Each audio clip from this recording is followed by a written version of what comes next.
Bueno, eh, buenos días a todos, todas. Esta clase va a ser sobre una técnica de investigación específica que es la encuesta. Eh, Cualquier duda, consulta que vayan teniendo, van levantando la mano o activando los micrófonos. Va a ser una clase corta porque, como van a ver en la bibliografía, es muy explicativa y es muy clara y muy sencilla. Y da como muchas herramientas para abordar esta técnica de investigación. Me acompaña Victoria, así que ella también va a ir por ahí metiendo la cuchara un poco sobre estas cuestiones.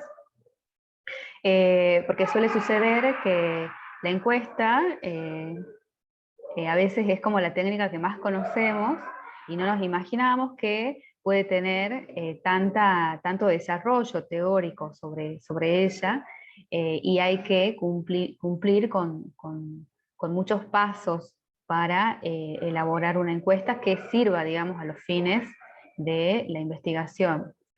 Incluso van a ver que la encuesta es algo que se usa de una manera como muy masiva. Seguro que más de una de ustedes ha sido parte de algún cuestionario, por ejemplo, de Google Form, en ese formato. Entonces van a ver que es una de las que más conocida, ¿sí? Y precisamente porque esa es una de las características que tiene la encuesta, ¿sí? Cuando buscamos tener como información de manera masiva, de manera, digamos, queremos conocer cuestiones muy generales, muy macro, entonces esa es una herramienta que usamos. A ver, voy a poner acá para que se vea mejor. Ahí está.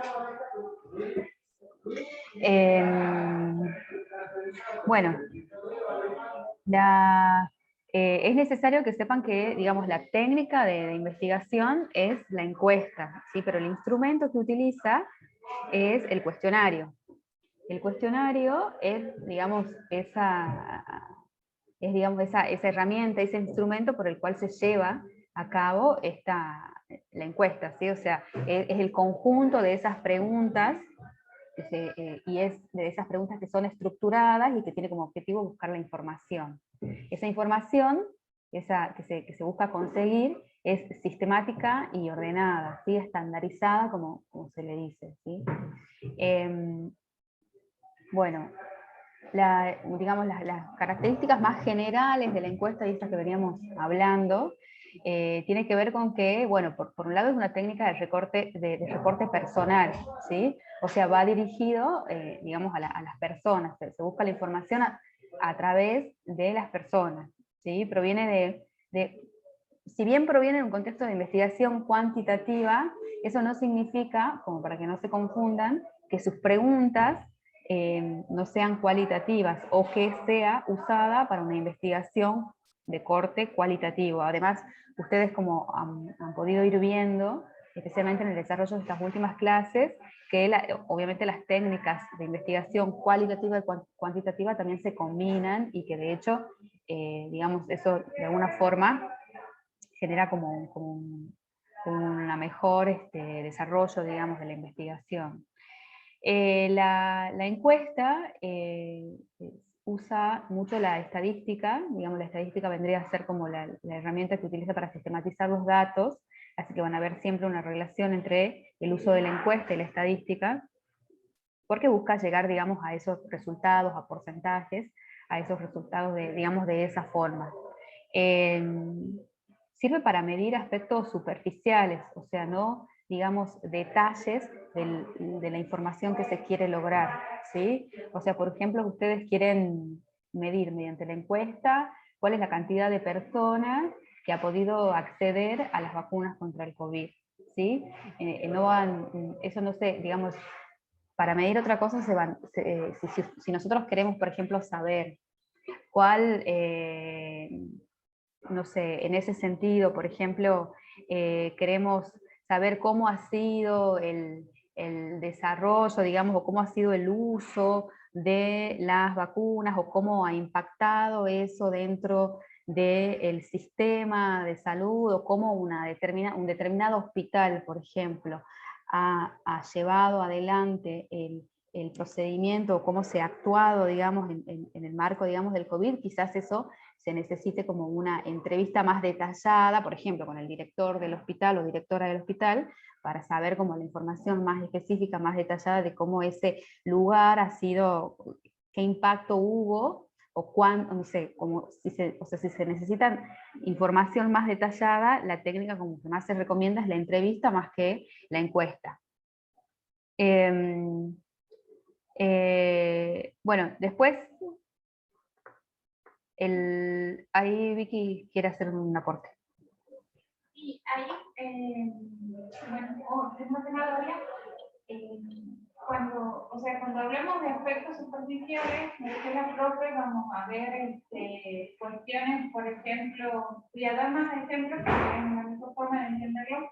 Por ejemplo, si queremos ver condiciones estructurales del barrio popular, las encuestas, por ejemplo, nos podrían brindar información.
Sí, perdonen, yo estaba, como estoy acá con ella, entonces he identificado que no se la escuchaba. Perdón. ¿Me escuchan? No, ustedes avisen, porque como estamos en el mismo espacio físico.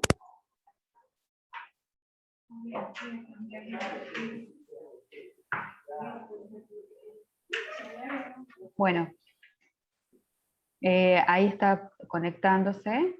A ver, yo pienso que ahí capaz que ya... ¿Ahora? Sí, bajito, así que fíjate si podés subirle un poquito.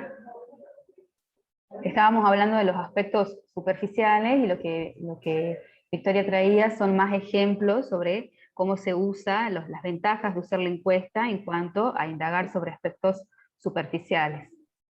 Bien, ahora vamos. Traía un ejemplo, por ejemplo, de cuestiones de pobreza estructural o cuestiones vinculadas al acceso a la vivienda en barrios populares. La encuesta, por ejemplo, nos va a permitir ver no sé, cantidad de niños, cantidad de niñas, cantidad de mujeres, cantidad de personas asalariadas, el género de las personas asalariadas, por ejemplo, el tipo de construcción, por ahí incluso podemos llegar, dependiendo de cómo se construya el instrumento, a saber en qué momento se ha construido, por ejemplo, se ha realizado la vivienda. Entonces ahí, por ejemplo, si nuestra pregunta va encaminada a ver el impacto de las políticas públicas habitacionales en barrios populares, si llegamos a determinar, por ejemplo, el tipo de construcción y el año a través de la encuesta, podemos hacer ciertas hipótesis o presunciones de, por ejemplo, la política pública habitacional respecto al acceso a vivienda de tal y tal gobierno, produjo que en el barrio tal haya un acceso mayor a vivienda, o el 40% de la población pudo acceder a vivienda. Entonces, pero sigue siendo superficial eso, y sigue siendo hipotético. Entonces, lo que nos permite muchas veces estos aspectos superficiales es tener como información preliminar para poder abordar, abordar cuestiones más cualitativas. como por ejemplo, si realmente esa política pública, nosotros presumimos de acuerdo al tipo de construcción, de acuerdo a los años que se ha realizado, que provienen de tal y tal política pública, pero después nos acercamos y resulta que esa política pública no ha impactado, o no, las construcciones no tienen que ver con esa política pública, sino con otra, con una provincial y no nacional. O sea, nos permite ver cuestiones bien superficiales que nos puede hacer presumir o hipotetizar ciertas cuestiones que después podemos abordarla a un nivel cualitativo. Y por otro lado, también, por ejemplo, si nosotros vemos, cuando esto ya se ha visto en una de las clases, que eran los tipos de fuentes de información primaria o secundaria, las estatales, por lo general, que bueno, es el Estado el que tiene la capacidad por ahí para llevar adelante grandes procesos de encuestas. Por ejemplo, pensemos en el censo nacional agropecuario, pensemos en la encuesta permanente de hogares, que es un gran volumen de datos que nos dice mucho, pero al mismo tiempo es superficial respecto a cuestiones puntuales, ¿sí? Entonces, también eso, o sea, también sirve esto como grandes bases de datos que después nos permiten abordar otros temas más específicos o ver cuestiones más cualitativas y específicas respecto a ciertos temas. Eso nada más. Sí, gracias Vicky. Unos muy buenos ejemplos. También hay, ya vamos a ver como algunos ejemplos relacionados al censo. Bueno, y como lo dijo, en realidad se trata como de un instrumento que, o sea, que es muy, o sea, tiene un alto grado de estructuración. En el sentido de que tiene, o sea, tiene que tener una forma, tiene que estar definida la cantidad de preguntas, y las preguntas que se hagan, eso también ya lo vamos a ir viendo, tiene que ser de acuerdo, digamos, a los objetivos de investigación. Tiene que haber lo que se dice una operacionalización de los conceptos teóricos, o sea, cómo traducimos esos conceptos teóricos a preguntas específicas y concretas dentro de este cuestionario, ¿sí? Entonces, digamos, esa estructura es la que también va a ser así, a su validez, ¿sí? O sea, se trata, digamos, de un instrumento que tiene como estos grados de estandarización que hacen, que eso es lo que hace a su validez, ¿sí? Después, o sea, ese trabajo que nosotros hacemos de traducción, de esta cuestión teórica, de los objetivos de la investigación, especialmente los específicos, a las preguntas de la encuesta, se llama codificación, ¿sí? O sea, el investigador sabe, tiene que saber, digamos, qué es lo que quiere saber, tiene que, digamos, tener esas cuestiones claras. Y además también implica como una relación impersonal en el sentido, digamos, en relación, comparándolo con la entrevista, en el sentido de que no genero, digamos, como un espacio, un vínculo necesariamente con la persona a la que le hago la encuesta, precisamente por esa cuestión de masividad y esa cuestión de indagar aspectos superficiales, implican también un vínculo, digamos, un no vínculo, digamos, con la persona a la que es implementada el cuestionario. Bueno, también hay tipos de cuestionarios, esto está como de manera general, ustedes lo van a ver más detallado obviamente en la bibliografía, no quiere decir que lo que yo no haya puesto acá no sea importante, sino que es básicamente también una cuestión general. Los tipos de cuestionarios también tienen que ver según la persona o según el modo que se administre, ¿sí? Los cuestionarios de administración directa o autoadministración son los que ustedes, son como los más conocidos, que, no sé, la persona encargada de hacerlos le deja la encuesta y ustedes la realizan, o sea, ustedes la administran, contestan las respuestas, ya sea por Google Form o escrita, y sucede de esa forma. Y los cuestionarios de administración indirecta, por ejemplo, es el censo, porque el censo, digamos, va a una persona especializada, en principio, a realizar ese cuestionario y va, digamos, haciendo ese cuestionario. O sea, no hay una conexión directa entre digamos, la formulación, las personas que formulan el censo y la persona que administra. Hay una persona que interviene ahí, que es la encargada de llevarlo a cabo. Y según el modo que se administra, bueno, acá puse obviamente, quizás la publicación del libro de Juni también no es del todo tan reciente, pero ustedes van a ver que ahora se utiliza mucho también enviarlas por WhatsApp, por correo electrónico, y también se hacen de modo personal, o sea, la persona que la lleva a cabo va al lugar a donde va a hacer la encuesta y ahí espera o acompaña también el proceso, digamos, de responder el cuestionario. Bueno, las fases para la elaboración son, digamos, digamos, es muy importante planificar, digamos, la encuesta. Si bien a ustedes capaz que cuando les llega así un cuestionario, ya sea en Google Form o en formatos, o en algún formato así tipo encuesta, quizás uno responde, digamos, sencillamente sí, no, o respuestas así como más abiertas, pero bueno, no se imagina que en el proceso de elaboración de esas encuestas son complejos, digamos, son complejos y además es ahí donde entra, porque finalmente es una herramienta, es una metodología, y finalmente ahí entra todo lo que nosotros queremos saber, o sea que tenemos que tener en claro qué es lo que queremos medir, ¿sí? Y eso qué es lo que queremos medir, que tiene que estar, digamos, claro, tiene que haber una relación, ¿sí?, directa entre lo que queremos medir y los objetivos de la investigación, ¿sí?, y las preguntas que vamos a hacer en ese sentido en la encuesta.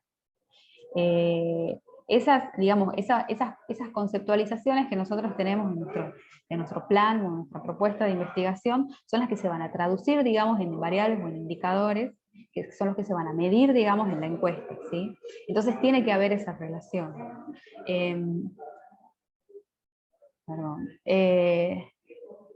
Bueno, y ahí se van como estableciendo categorías, se pueden establecer categorías de preguntas, ¿sí? No necesariamente, por ejemplo, queremos medir dos variables que están dentro de nuestra investigación. Bueno, a ver, un ejemplo que hemos estado haciendo hace muy poco con Victoria en un posgrado. Bueno, queríamos medir, por ejemplo, una variable era la conectividad a Internet y otra variable era el rendimiento académico, por ejemplo, ¿sí? O sea, nosotras queríamos digamos, medir de qué forma había impactado en la pandemia en el acceso a la conectividad y por ende en el rendimiento académico, ¿sí? Entonces, ahí nosotros a la encuesta es como que la dividimos en dos, preguntas que estaban relacionadas para medir la conectividad, o sea, el acceso o no, el uso o no de dispositivos, si es que la persona tenía o no dispositivos, y por otro, el rendimiento académico, o sea, cómo eso había impactado en el rendimiento académico, ¿sí?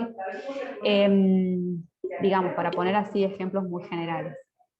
Estamos con muchos ruidos de exteriores, no sé si están sintiendo, pero bueno, pedimos disculpas. Bueno, y también es fundamental determinar el número de preguntas, el orden y la disposición, ¿sí?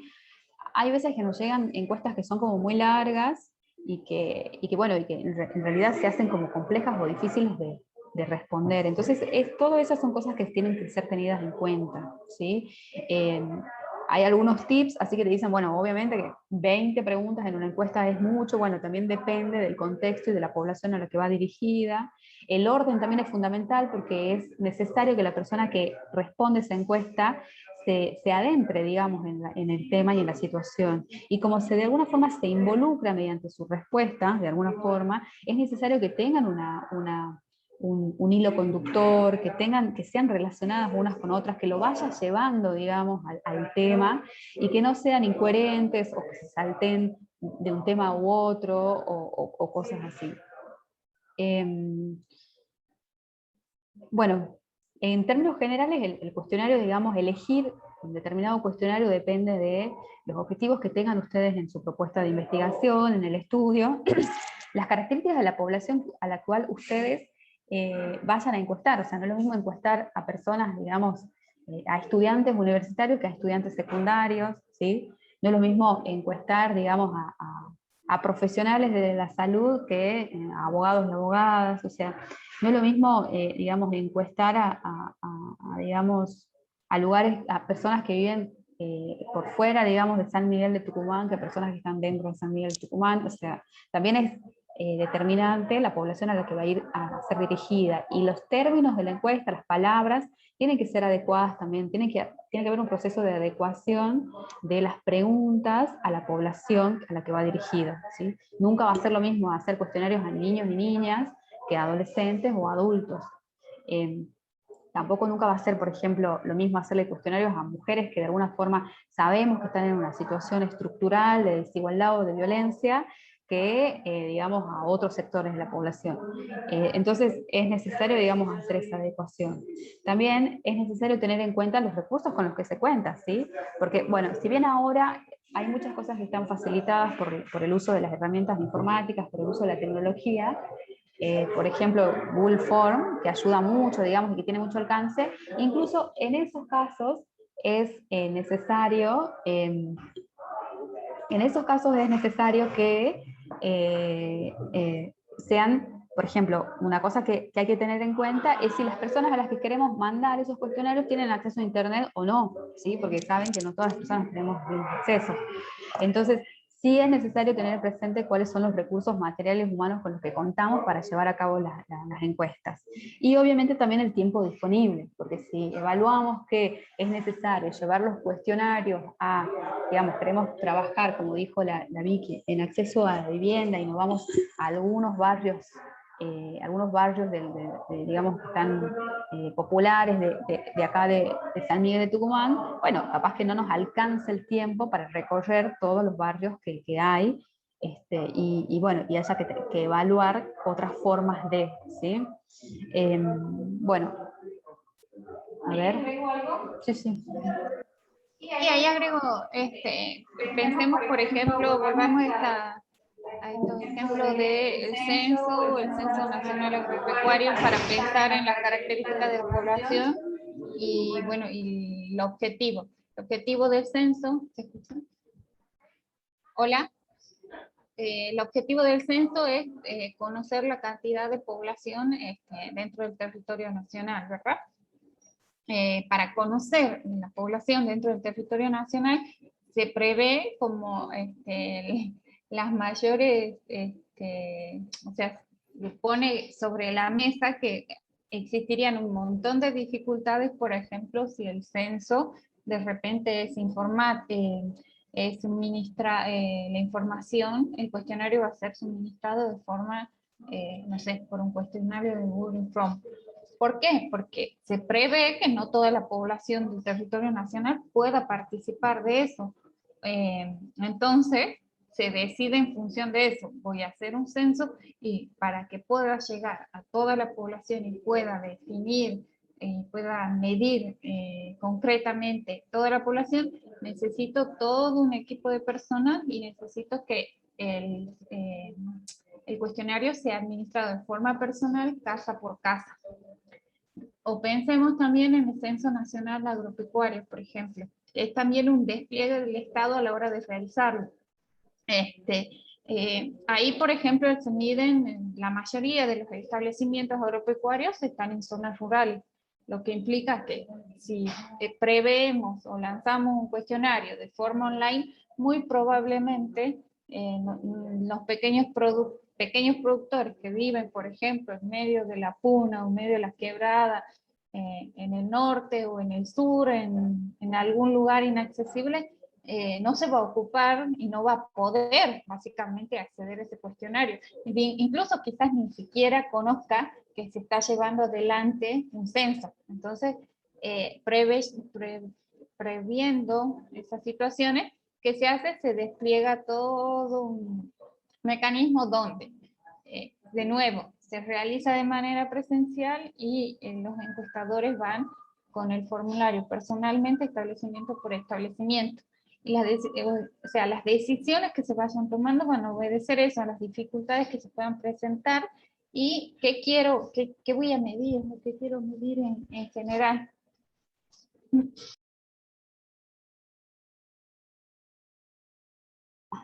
Sí, gracias Vicky. Estaba intentando pasar la diapositiva.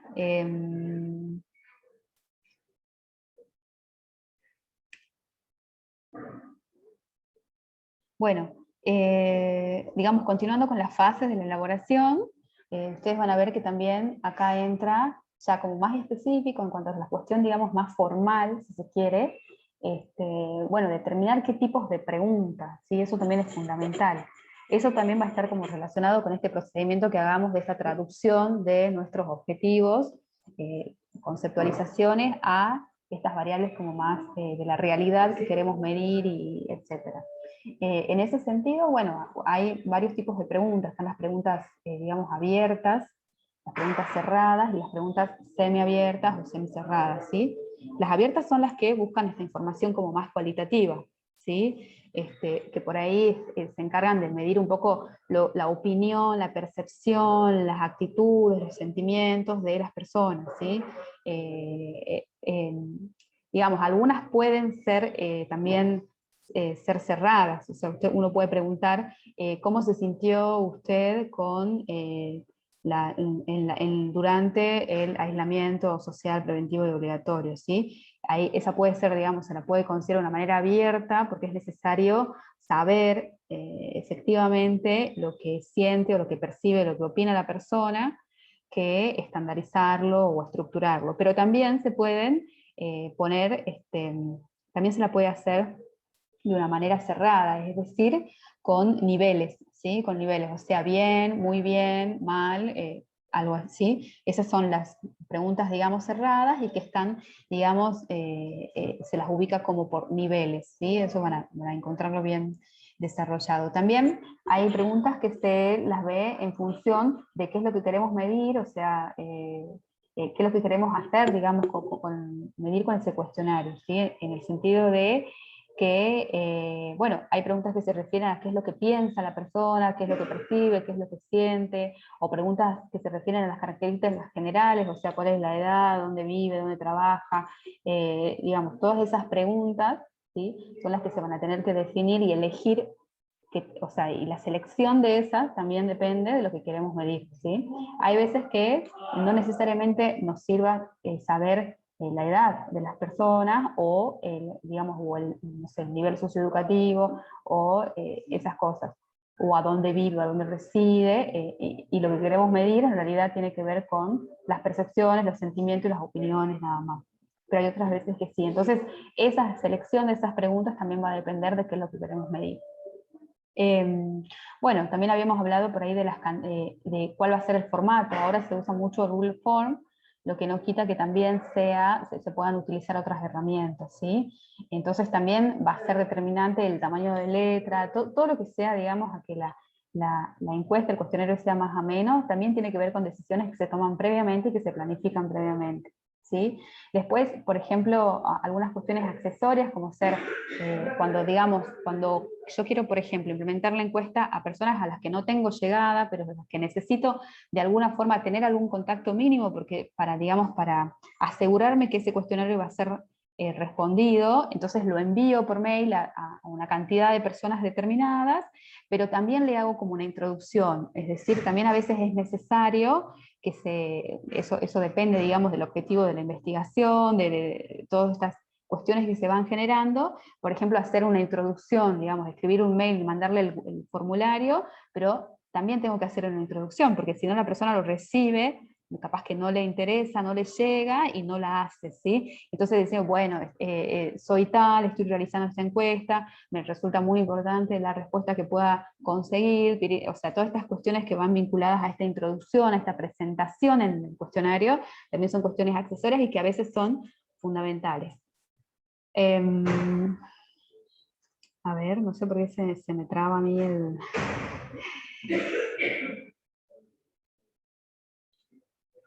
Bueno, no sé, Vicky, si querés, ahí está, procedimientos de validación.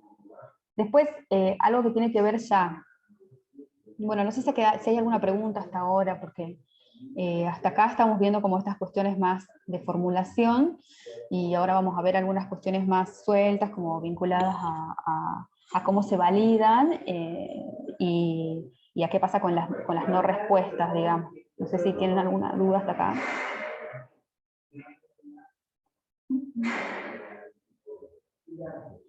Bueno, los procedimientos de validación, bueno, tienen que ver con que es un instrumento, o sea, es un instrumento que, digamos, como relacionándolo con los temas que venimos viendo, digamos, tiene que haber como finalmente vamos a, estamos poniendo en práctica, y el objetivo, digamos, de la investigación es bueno, como complejizar y llegar, digamos, a conocimiento científico, tiene que ver, entran acá, digamos, los procedimientos de validación, ¿sí? Ustedes han visto que una de las características del conocimiento científico tiene que ver con todas estas cuestiones que hacen a su validación, ¿sí? Entonces, por lo tanto, con cada instrumento que se trabaje, tiene que, digamos, tener esas características de poder validarse, ¿sí? Entonces, por ejemplo, vinculados a la encuesta, una de las pruebas que se hace, que digamos que hacen a su validación, puede ser la prueba piloto,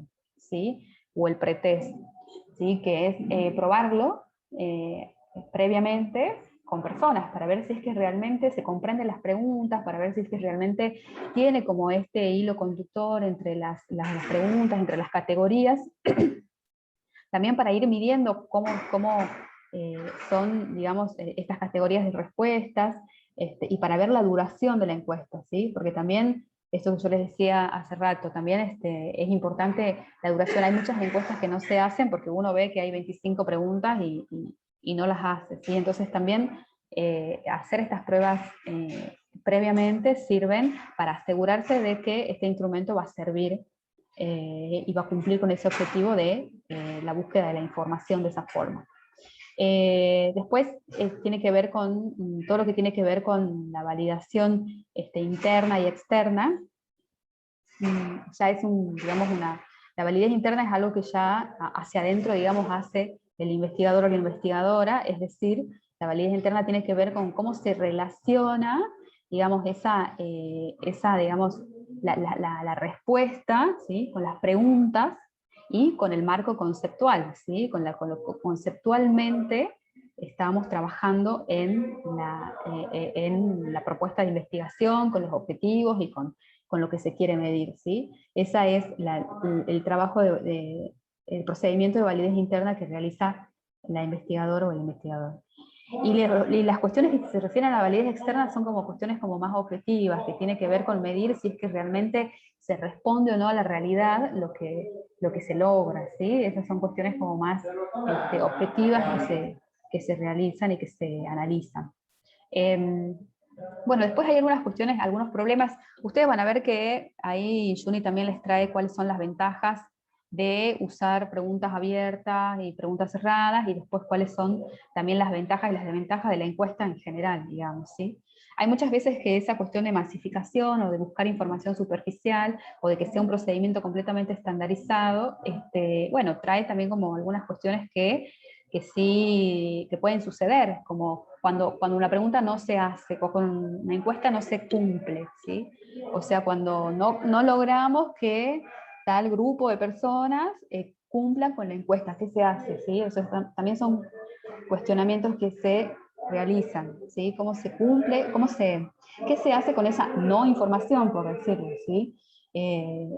Hay algunos que consideran que, bueno, que es información como perdida, hay otros que dicen que hay que insistir, hay que como incorporar herramientas o mecanismos o formas de insistir que eso se cumpla, porque tiene que ver con todo un procedimiento al que se tiene que llegar, con objetivos y todo lo demás.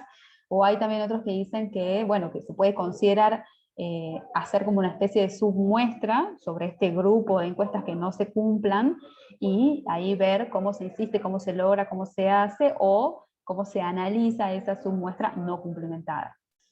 Después también está la no respuesta o la respuesta por el no sé. O sea, cuando una persona por ahí responde, bueno, no sé, cuando no sabe, digamos, cuando hay ese tipo de respuestas, o cuando se devuelve un cuestionario sin algunas respuestas, sin marcar algunas respuestas. Entonces, bueno, hay también una línea que considera que hay información que se pierde, y hay otras que dicen que sí debería ser tenida en cuenta, o sea, que sí debería ser como una categoría, en el sentido de que puede ser que la persona, desde que la encuesta haya sido difícil de responder, no haya sido, digamos, adecuada, o que realmente la persona no tenga esa información, o no la tenga elaborada, o no la conozca, digamos, hay como varias análisis que se hace sobre esas no respuestas o esos no sé en las respuestas. Todo va a depender obviamente del objetivo, a lo que queramos llegar y los recursos con los que contamos también para elaborar, digamos, esa encuesta y los procedimientos de validación que apliquemos y todo lo demás. Bueno, no sé si tienen alguna duda, alguna pregunta.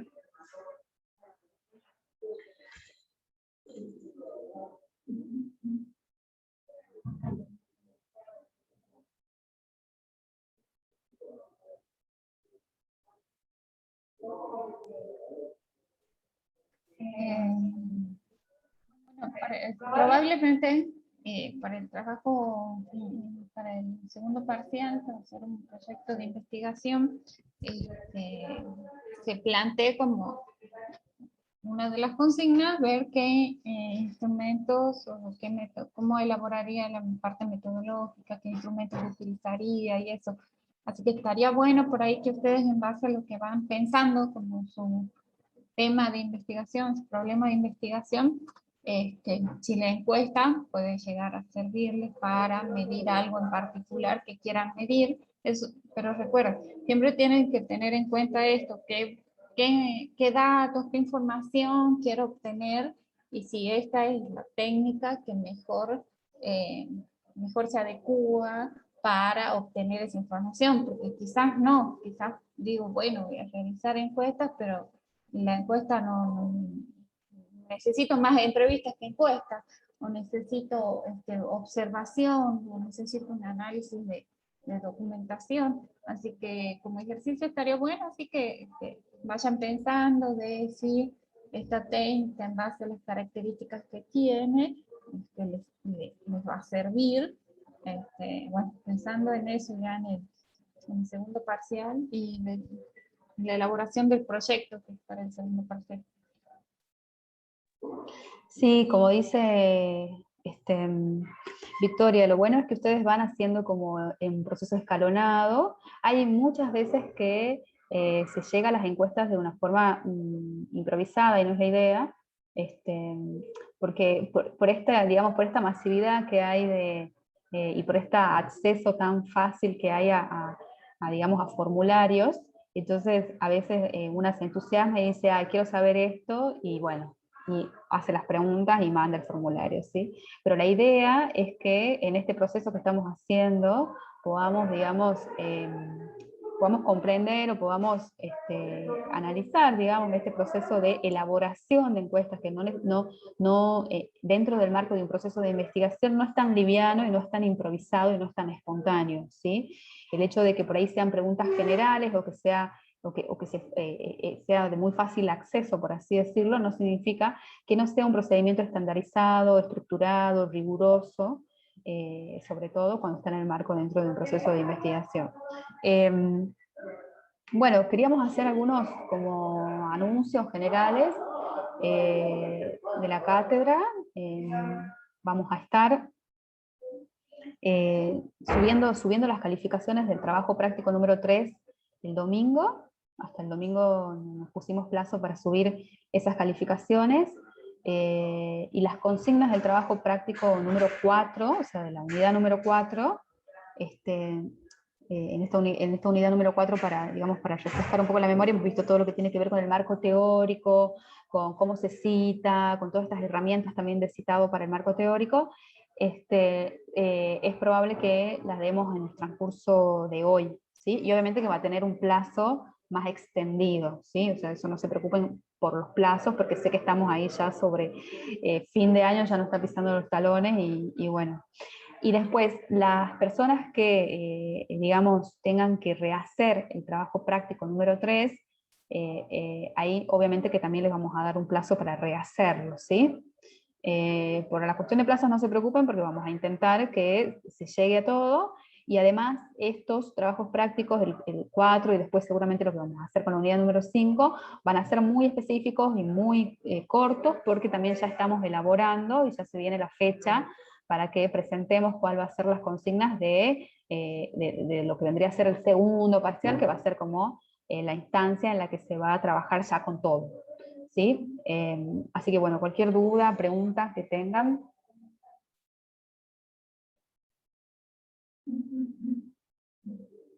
Ahí respondiéndole a Andrea, no está la nota de trabajo 3. Como decía Belén, va a estar hasta el domingo. Y después los que quieran, los que tengan que rehacer, posiblemente demos plazo hasta el miércoles que viene para que los rehagan.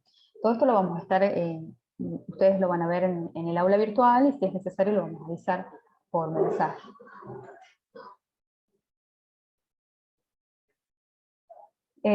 Bueno, cerramos acá, así que bueno, cualquier cosa, nos vemos el martes, en principio con clase sincrónica.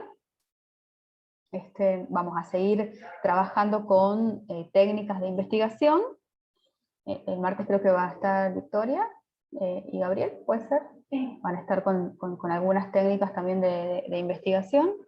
Ya se van como terminando las clases, así que bueno, estas también son las instancias en las que ustedes pueden sacarse las dudas, como para que tengan en cuenta. Y en cuanto a los encuentros de tutorías por grupo, eso lo vamos a estar avisando cada profe por mensaje cuando los retomamos. Quizás los retomemos la semana que viene, ya nos vamos a organizar bien, pero también queremos priorizar que ustedes tengan tiempo de terminar de hacer el trabajo práctico número 3 y rehacerlo si es que haga falta, y bueno, todo eso.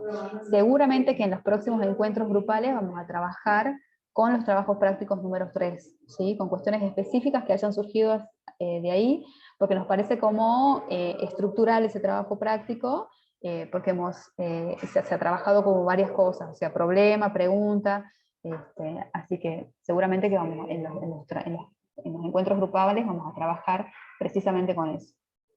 Bueno, nos estamos viendo la semana que viene, que tengan un buen fin de semana, y bueno, nos vemos. Nos vemos. Hasta luego, profe.